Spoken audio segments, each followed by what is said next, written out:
Hey guys, this is Pastor Caleb, and I'm here with George as we're getting an update tonight before he gets a chance to crash with his family after a long day doing ministry. And wanted to bring you guys up to speed as we're just checking in each week on what the news is, what's the stories from the front lines. And I think tonight, as we want to kind of fill you guys in on some of these things like medicine and stuff that's happened at the front lines. George, it sounds like some people are talking about maybe things are dying down. It's just really hard to know.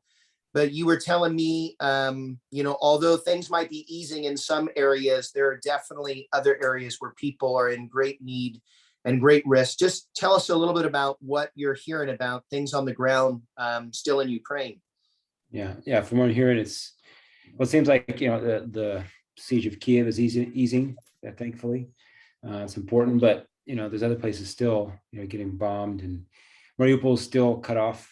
And the mayor, I think, recently was saying that it's 150,000, if I got that right, still there, and then he's saying you guys all need to evacuate. And so so I mean, it's just a terrible crisis there. But on what's been awesome to see is these guys that are in Dnipro, for example, that we've been helping get vehicles. They're continuing to go in and bravely doing this. And he just wrote me recently. One point he said, "Oh, we got 60 more out. We got 20 more out." So I mean, with those vehicles, you guys have helped get it. I mean, there's at least 100 people that they've been able to evacuate out of that city, and now taking care of them where they are, feeding them, and moving them on west. A lot of them. So I mean, just keep it. It's still incredible needs. People dying. Yeah, you were sending me, I think, a note this morning as we were talking about vehicles. I know people keep hearing us talk about vehicles, but I mean, these vehicles that are going on the front lines, sometimes they're only able to be used a couple times because there's landmines and potholes and roads out and, things get bullet holed. Like sometimes these vehicles that get used for extraction get tore up pretty quick because, like you said, these guys are literally getting people out of harm's way. Yeah. So there's still a need for that. The challenge is often just finding the vehicle or getting the money to the people. Maybe sometimes they need cash, but it's an ongoing need that we're still working with. Awesome. I know we're getting some of these medical supplies and working on getting insulin, up there, getting that refrigerated truck. It seems like all the wheels are moving there.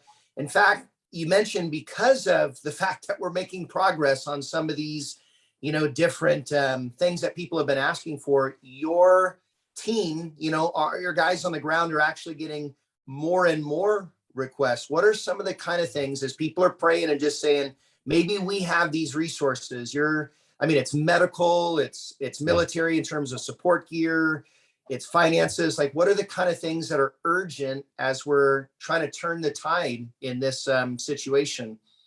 Yeah, some of what you just mentioned. Yeah, vehicles, military protective equipment, just funds to get food.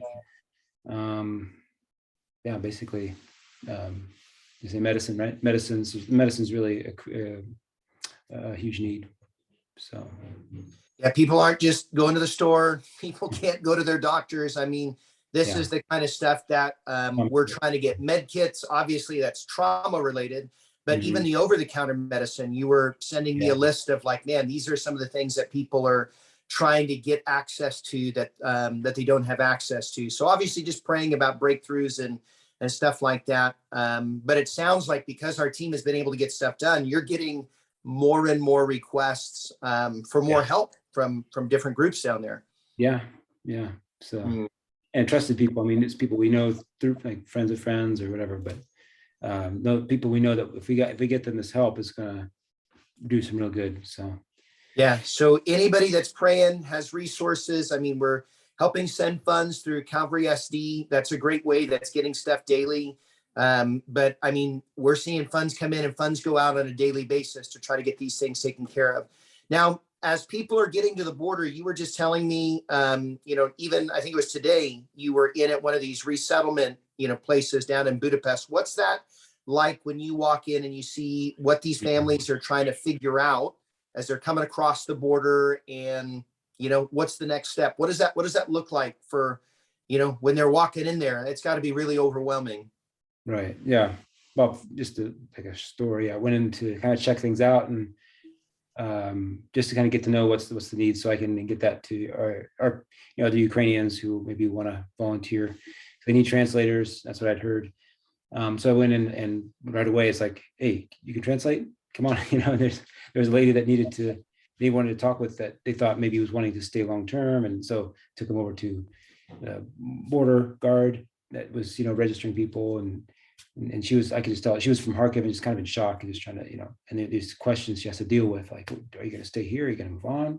It's like, I don't know, and so they were able to, with the volunteers there, get her a place to stay, so they have these, drivers, they have people who are opening up their homes for short-term, long-term, but the need, and then there's kids, there's like a kids play area, and they're, have volunteers coming in playing with the kids. So there's all these things going on. It kind of breaks your heart. Just, they're talked to one couple a couple of ladies that they left because they were in the western part of Ukraine. So it's a safe place, but because of the war, this factory is shut down. There's no jobs. And so for the sake of their families, they're trying to find work, so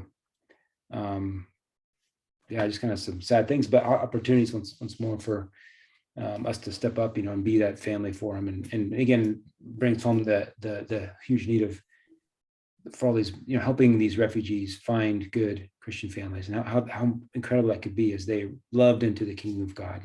They come with a huge need, they're met, they're taken care of, they're taken as family, as brothers and sisters, and when things, maybe when they go back or whatever, they're going to take Jesus back. Just that's what I want to see, and I'm sure I know it's happening, but helping be part of even, and there's some exciting things happening in that area. We're working on database all over Europe, and there's more and more people joining that project to help kind of unite everybody that's doing these great things, to be, that we can do it all together and learning from each other, and really kind of unitedly meeting these huge needs.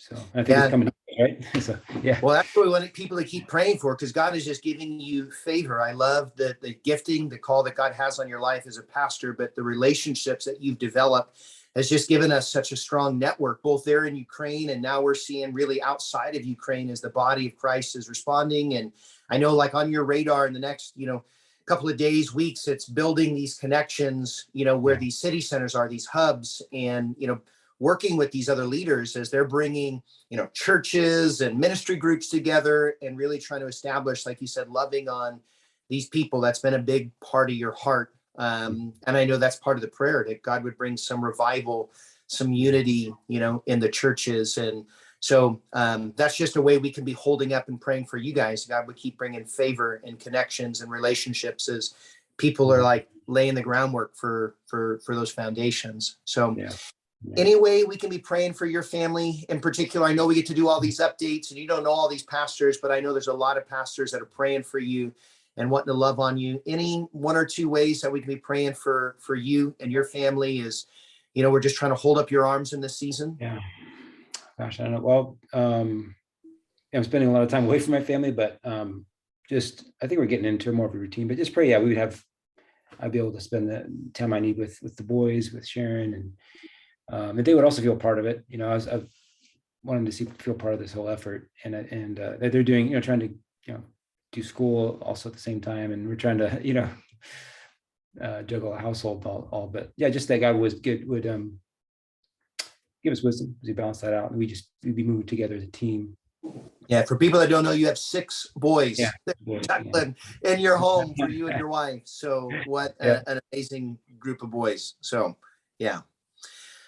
George, I know it's late for you, and just taking the time to give us an update, let us know how we can be praying alongside, sharing the praise reports and the prayer requests, as this is still a very real thing for you and for so many others.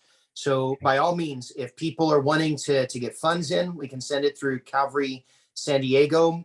There's flights in terms of right now, meaning there's people that are coming over bringing resources. So if people have access to med kits, if they have access to gear, protective equipment, let us know so we can try to get to maybe a team or someone that's bringing some stuff over there. But the fastest way somebody could help is sending in funds, and to be praying right where they are tonight, for you and for Ukraine. So, yeah.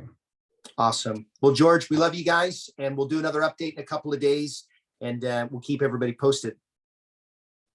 All right. Thank you. All right. Thank you. All right. Bye.